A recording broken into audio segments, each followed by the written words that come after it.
intenté explicar temprano el estado de cosas del tema de la procuración, ¿no? Un tema bien complicado, probablemente muy alejado de las preocupaciones de los argentinos de hoy, que tienen que ver obviamente con las vacunas, con la pandemia, con la economía, con la inflación, con la pobreza, pero la política está enfrascada en un par de temas, como por ejemplo la postergación de las elecciones primarias y las elecciones generales, y los cambios en el modo con el que se elige al procurador, que requería de, 2/3 del Senado. Esto es, la ley obligaba a la política a un cierto consenso para elegir un procurador. Eso no ha ocurrido desde la época de la señora Gil Carbó para adelante. Hubo un procurador, cuando ella renunció, hubo un procurador, sustituto, digamos, el doctor Casal, que aún está al frente de la Procuración. Recordamos que la Procuración es la jefatura de los fiscales en Argentina, que es un cargo súper importante. El presidente había postulado para ese cargo al doctor Rafecas, un juez federal, que puso una condición, dijo: si se cambia la ley, o sea, si se aflojan las condiciones para designar al procurador y luego para removerlo, yo no voy a aceptar el cargo, ¿no? Entonces, así todo, el kirchnerismo aprobó en el Senado una reforma a la ley que, por supuesto, en contra del postulado de Rafecas y del propio Alberto Fernández, y ahí se trancó el asunto. Pero parece que ahora el ministro Martín Soria ha logrado destrabar esa ley en la Cámara de Diputados, que estaría por aprobarse en las próximas horas, y queremos conversar de este embrollo que yo acabo de tratar de resumir con nuestro querido amigo el doctor Guillermo Lipera, que siempre nos ofrece una explicación muy interesante de todos estos problemones. Gracias, Guillermo, por atendernos. Un abrazo enorme. ¿Qué tal? Buen día, Marcelo. Saludos a todos. Gracias, doctor. Bueno, ¿cómo estás? Bien. ¿Cuánto tiempo? Hace mucho que no nos metíamos en estos líos, ¿eh? Por suerte no estoy arriba. Bueno, sí, ya lo sé. Bueno, pues, ¿cómo ves este asunto? Es decir, ¿dónde puede terminar esto? Yo creo que habría que bajar un cambio, parar la pelota y reflexionar entre todos, porque yo voy a tratar de explicarlo para no abogados en los 4 puntos, lo resumo en 4 puntos que son los más importantes, que hay que tener en cuenta en este tema, que coincido con vos, no es para nada urgente, no está en la agenda de ningún ciudadano. Yo creo que si se hace una encuesta no llega al 1% de la gente que considera que este tema es tan importante o de vida o muerte, y que ocupa la tapa de los diarios en los últimos días. La gente está en otro tema, claramente. Yo también estoy en otro tema. Preocupado hoy para que me den la segunda dosis de la vacuna, por ejemplo. Entonces, voy por el norte. La Constitución de la Argentina, la Reforma 94, creó como un órgano extrapoder, o sea, un órgano separado de los 3 poderes, al Ministerio Público. ¿Qué es el Ministerio Público? Es allí está el jefe de los fiscales y que además es jefe de los defensores oficiales. En este tema nos preocupa especialmente lo relativo a los fiscales. ¿Qué dice la Constitución? Artículo 120, que tiene que gozar, que es un órgano independiente, gozar de autonomía funcional, es decir, que en las funciones no se puede meter nadie, y autonomía financiera. Esto es lo único que dice la Constitución, que es lo importante. Entonces, ¿por qué lo hace la Constitución? Porque antes se discutía de quién dependía, si dependían del Poder Ejecutivo, dependían del Poder Judicial, que no tiene independencia. Bueno, acá termina con esa discusión, dice: señores, los fiscales son independientes. ¿Por qué es bueno esto? Porque los fiscales son los que acusan a una persona, los que pueden mantener una apelación. Ahora con la reforma del Código Civil van a tener más facultades, Código Procesal Penal, van a tener más facultades, van a reemplazar a los jueces de instrucción en toda la etapa previa al juicio, con lo cual van a tener un poder fenomenal. Ya está vigente, pero todavía no se empezó a aplicar acá en Capital. Está aplicándose en Salta y creo que Jujuy.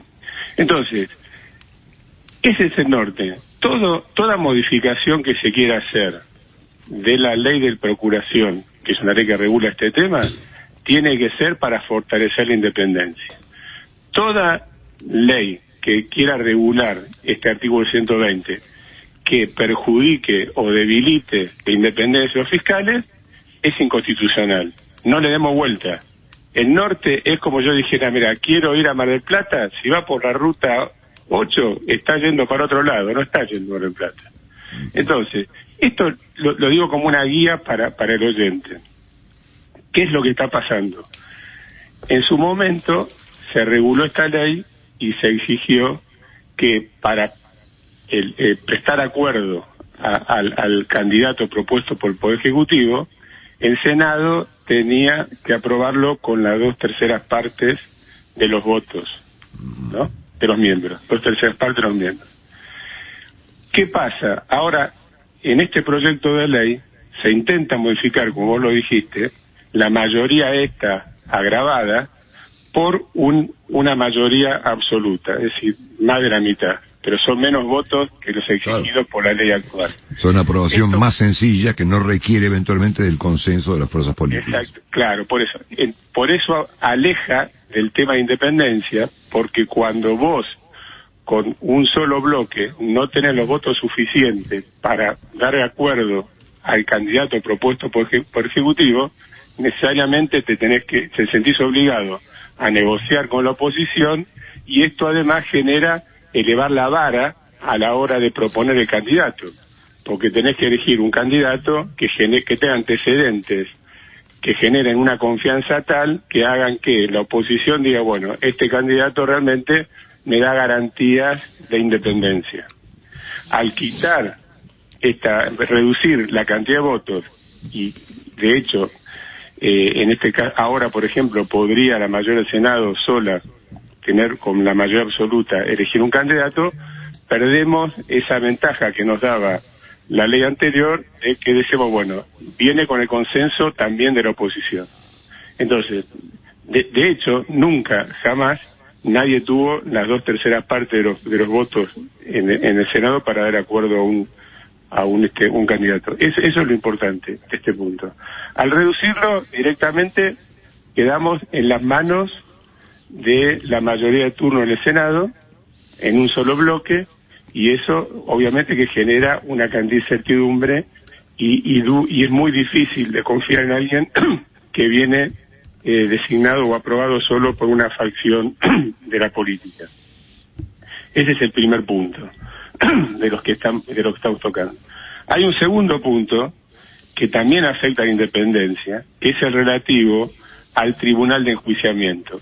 Es decir, cuando un fiscal incurre en malas conductas o se piensa que incurrió en malas conductas y se decide abrir un juicio, un enjuiciamiento al fiscal, es juzgado por un tribunal de enjuiciamiento que está establecida la composición en la ley actual. Esta composición es de 7 personas y la verdad que hoy tiene un solo representante de la política, uno del Poder Ejecutivo, otro del Congreso, y los demás son todos independientes, digamos, 2 abogados, dos fiscales. ¿Qué pasa acá? También hay un cambio importante, a mi modo de ver, grave.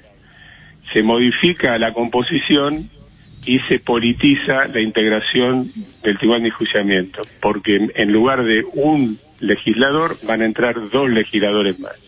Claro. Por lo cual, entre los 2 legisladores de más que entran, que van por el oficialismo de turno, más el representante del Poder Ejecutivo, más el representante del Consejo de las Universidades, que generalmente siempre está con el poder de turno, ya tienen mayoría para hacer lo que quieran a la hora de ya tanto suspender a un fiscal como también para destituirlo. Con lo cual ya dejamos de tener un tribunal de enjuiciamiento independiente. Es muy, muy parecido esto, un calco de lo que hicieron con el Consejo de Magistratura. La ley exigía que hubiera equilibrio y en el 2006 lo politizaron. Entonces, como conclusión, si esta ley se aprueba, vamos a tener un tribunal de enjuiciamiento politizado. ¿Esto qué hace? Nos aleja del norte de la Constitución, que era la independencia, ¿no? Tercer punto, una mayor injerencia de la comisión bicameral. La comisión bicameral es una comisión integrada por senadores y diputados que controlan la gestión del Ministerio Público. En este caso, también se aumenta la injerencia de la Comisión Bicameral, que afecta la independencia del Procurador General y de todos los fiscales. En donde, por ejemplo, incluso hasta ahora la ley decía que al iniciarse las sesiones el Procurador General mandaba un informe de lo que había trabajado, de cuál era el plan de trabajo para el año siguiente y demás, y que obviamente la Comisión después podía hacer alguna recomendación, pero quedaba ahí. Ahora introducen un segundo párrafo que obliga al Procurador a asistir en persona a la Comisión, un año en el Senado, otro año se hace en diputados, para presentar el informe, y ahí la Comisión Bicameral va a evaluar la presentación que hace el Procurador General. Evaluar es como decir, bueno, ahora ya pierde independencia, porque no es que informa, sino que lo van a evaluar, como si voy a dar un examen. Claro. Cosa que también ejerce una presión fenomenal al procurador y además lo restringe en sus facultades, es decir, va a tener menos independencia que la que tenía hasta ahora. Los tres puntos que nombré hasta ahora son 3 puntos que van contra la letra y el espíritu de la Constitución, y los 3 son inconstitucionales. Si estas reformas se aprueban, van a ser tachadas de inconstitucionalidad, como fue con la democracia de la justicia. Otra vez volvemos a poner a la Corte la verdad que cansa esto, pero bueno, y voy al cuarto punto. Voy al cuarto punto, que pasa un poco desadvertido. Hay un artículo que habla de vacancia, el artículo 4 de reforma. Dice que en caso de vacancia, te sancionase la ley, ¿no? Supongamos que se sanciona la ley.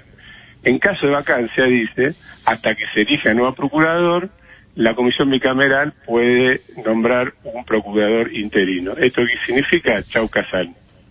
Con lo cual, si la ley se sanciona como está, automáticamente lo primero que hacen es sacarlo a Casal porque es interino, nombran un interino nuevo y pueden esperar 5 años después.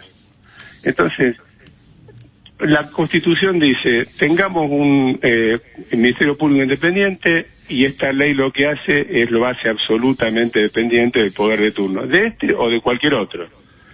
Porque el representante del Consejo de Nacionalidades, lo pueden ver en el Consejo de Magistratura, cuando estaban Juntos por el Cambio, estaba para un lado, ahora se pasó para el otro lado, se venden al mejor postor, lo digo desde el punto de vista figurativo, no digo que reciban plata, ojo, a ver si tengo una denuncia con eso.